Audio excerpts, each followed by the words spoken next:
You know, there is a saying which says that in a community where people are not learned, it is always lacking behind because they cannot develop themselves.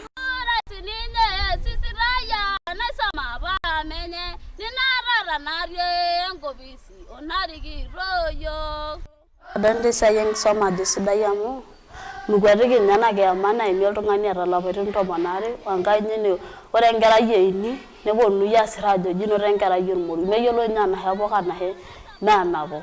Ore sii enkisoma sidai amu kiorie oltung'ani eshida pookin niata migil atum shida nekintapu Enkai nitum esiai ino nitumoki aitaasa keon.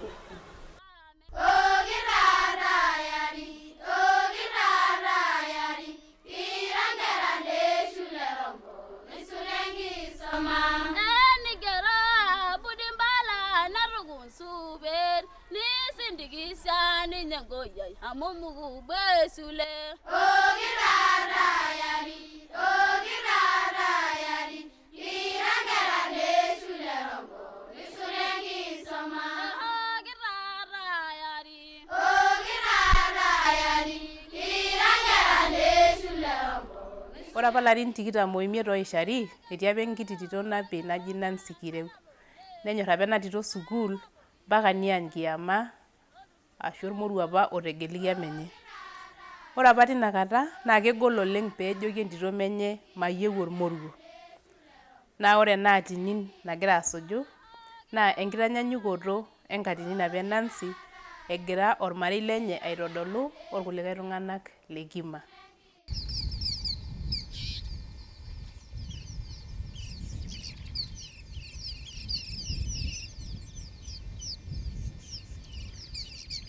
A teacher of mine wanted to marry me, so he did the traditional formal way of marriage by taking a blanket, taking sugar to my family. So there was a discussion between my parents, my father, his brothers, my mother and my other stepmoms, and also the husband to be with his father and another old man he came with to now discuss on the dowry, what should be paid to my parents, and when I'm married.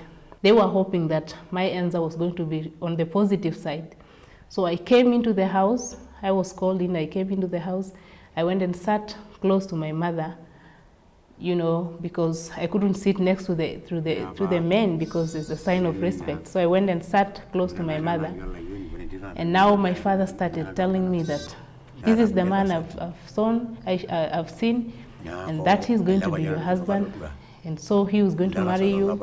So when I told them no, my mother was like, they told me, get out of this house and we never want to see you again here. So I walked out of the house. I was only 16 years old. I didn't know where to go. I didn't know anybody. When I went out, there were these other women who were waiting for me. They were trying to persuade me not to. They were telling me you shouldn't go against your father's wish because a curse will befall on you, you know, and anything bad might happen. So please just agree. I told them, no, I want to continue with my education and I want to decide who to marry. I don't want you people to choose for me somebody whom I don't love, somebody who I don't want to stay with. It's my life and I have to make the decision. So I started running away. So I ran and I went into the bush and I saw a tree and I thought that was my only place for rescue. So I went up there and climbed the tree. My mother was waiting for me inside the house because she knew I had nowhere to go, so she thought I wouldn't go that far. And she came out when it was getting late because she was now worried and she started looking for me. She wandered all over the compound. She came out and walked also into the bush. She was looking around. She was kind of worried. She was frustrated. She was sweating because of the worry. And I saw her when I was up the tree. And from the way she looked, I felt for her. And I decided, no, let me just tell her where I am. So I called out and said, Mother, I'm up here. So she came and I told her, I'm up in this tree. So she looked up the tree and saw me and persuaded me to come down. just come down because your father is calling you. I said, I don't want to. I'll stay out here. I'd rather be eaten by wild animals because you people have decided to send me away. She said, no, we are not forcing you to. Just come down and listen to what your father has to say. So I came down of the tree and met my mother.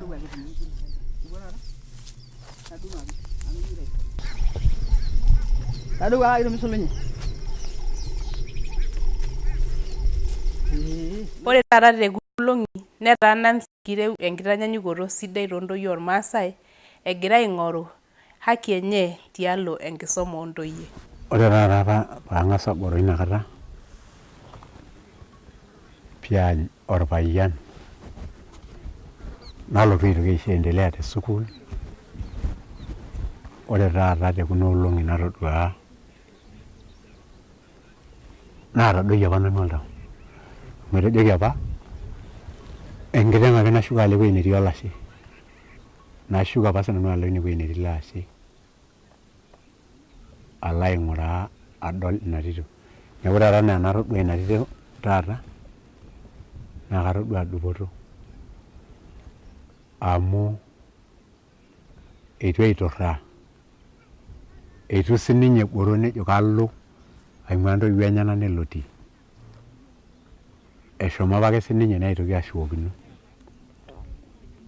Neeku atodua duo taata dupoto tenchoto enye tena shoto enkisuma.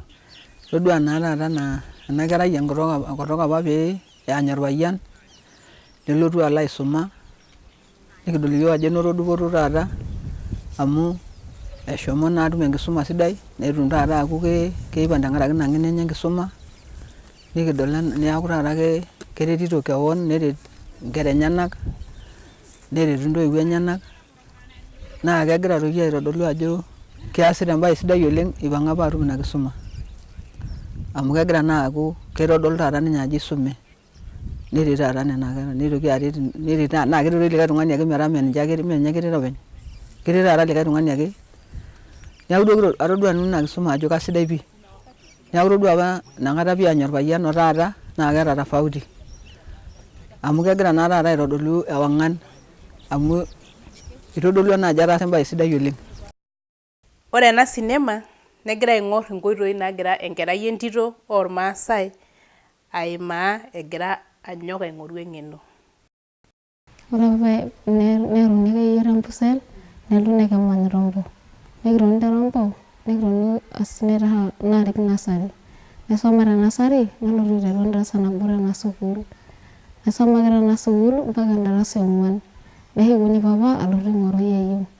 Nirorie ilo kesi nitoki aisho metoshuko yiok. Ore peeshuki yiok nikironi ake ilapaitin okuni tinaang' nelotu apa oloiboni loewuo aitibirr iltung'anak. Nejo oloiboni mayieu nkishu entito ayieu. Najo aishori nejo yeyio meim enkerai oloiboni. Nikintoki tena aisiko Rombo. Ore peeshukunye nejoki ilatashara yeyio papayiai mekure kinterr matotoni aboitare tiang'. Nikitoni tiang' nikitoni asi nejoki ore amu igira aitesa ntaake ninye eton enkitok ino kake iyiok natoni aing'orr. Olalashara leyeyio loing'orita taata ninche yeyio. Kake kira ake lido papa lotii Ambosel. Nikitoni ake nkuti olong'i neponunui aamurata nkanashara ainei. Nemurati ake nkanashara ainei nishooyo papa aisho iltung'anak le Ambosel pookin. Naa nanu natii sukuul. Najo aishooyo aisho oloiboni nekisiku yiok aaponu Rombo. Nikitoni ake niking'as aatoni nikitoni ore paabayie endarasa eimiet nalau akeyie impisai naarikie sukuul. Naton ilapaitin okuni tiang'. Najoki yeyio amaa taata itonita pesho kaja kinko? Najoki nchir amu aing'oru esiai.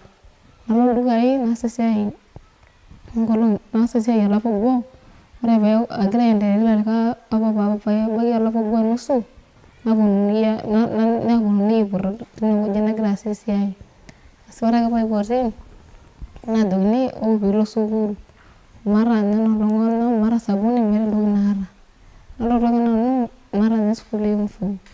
Nalotu mpaka ang' nairrag ang' ina olong'. Ore tenkakenya naarikuni sukuul. Nalotu esisitiai naisho uniform, naisho saani, naisho enkilasi, naisho sabunini. lating darasa imiet aisoma. Naisoma kinolong asinikias mtihani naim nalotu darasa eile. Naisoma darasa ile mpaka taata enewueji natii. Niking'asa aton nalo hang nalau sabunini kibarua oshi kipuoito oyieyio paatumito sabunini nalotu aisuj irkarash.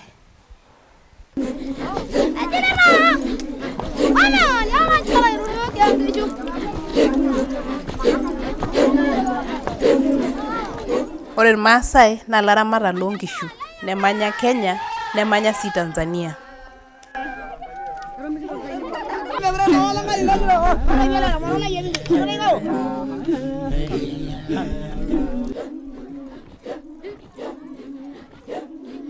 Ore esiana enye nebaya taata karibu 500,000.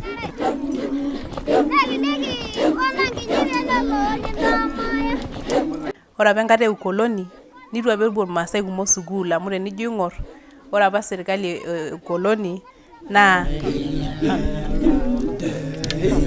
etapala apa irmaasai nitu eiken tiatua enkalo enkisoma tenkaraki orkuaki lenye.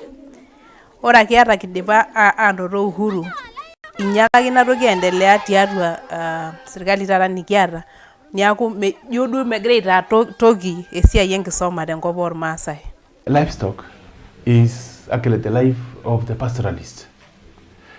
You cannot differentiate the two, livestock and the Maasai. Maasai and livestock are one and the same thing. Because you are somebody when you have got livestock. If you have no livestock, you can't talk to people. What can you tell people if you have got nothing? And that is actually the economy of that's the bank account for the Maasai. If you have got 100 head of cattle, they know that you are somebody in the society. If you have got nothing, they almost know that you have got no cash in your pocket. Livestock is also food for the family because you can slaughter. And milk is also mainstay of the community. Morning and evening they milk the livestock, and then they use the milk for food. The products like the hides and the skins are used as mattresses. They also use skins for construction of the houses. Hide is a good iron sheet. They also use blood.